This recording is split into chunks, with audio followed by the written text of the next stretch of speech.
For most of us, water feels permanent. We open a tap and expect it to flow clean, pressurized, and unlimited. This daily experience creates the illusion of an infinite system. Yet behind every glass of water is a vast and fragile network: reservoirs, treatment plants, pumping stations, and pipelines.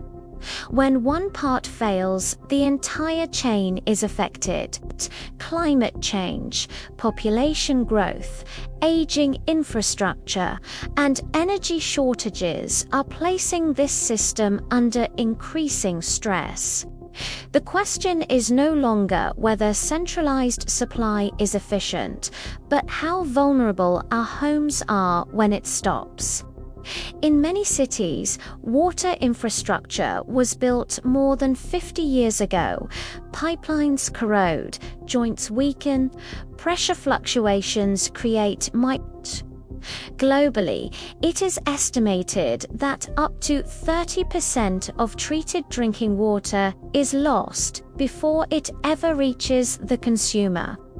This is known as non-revenue water, a silent inefficiency that wastes energy, chemicals, and financial resources. For households, these losses translate into higher tariffs, supply interruptions, and declining service reliability.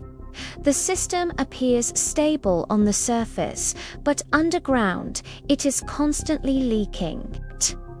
Water infrastructure was designed for the climate conditions of the past. Today, those conditions no longer exist.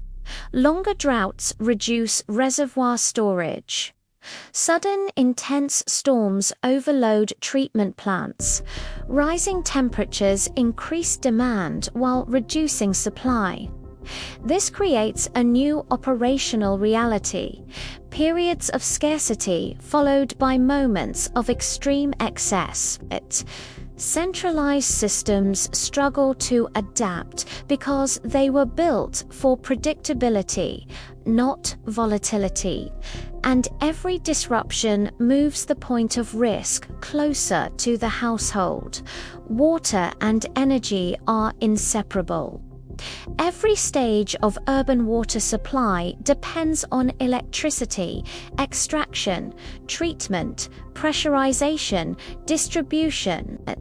When energy systems fail, water systems follow. This dependency transforms water from a purely environmental resource into an energy-linked service. And it introduces a new dimension of domestic vulnerability. Water leaving a treatment plant may meet the highest quality standards, but its journey to the tap can take hours, sometimes days. During that time, pressure changes, pipe breaks, and cross-connections create pathways for contamination. In many cities, boil water advisories are no longer rare emergency events. They are recurring public health measures. This reveals a critical fact. Water safety is not only about treatment, it is about the integrity of the entire distribution network. And that network ends inside our homes. In rapidly growing cities, water demand often exceeds the capacity of existing infrastructure. To manage shortages, utilities implement pressure reduction, intermittent supply, rotational distribution for households. This means storing water in tanks, adjusting daily routines, and living with uncertainty. The centralized system still exists, but it no longer guarantees continuous service. Domestic water security becomes a matter of storage, timing, and adaptation. Infrastructure vulnerability is not only a technical issue, it is an economic one. Leakage. Losses increase tariffs. Energy-intensive treatment raises operational costs. Emergency repairs require public funding. At the household level, this appears as higher water bills. Investment in storage systems. Dependence on bottled water during disruptions. The cost of centralized inefficiency is paid by the user, often without being visible. The concept of water security is shifting. Instead of relying entirely on distant infrastructure, buildings are beginning to integrate decentralized systems.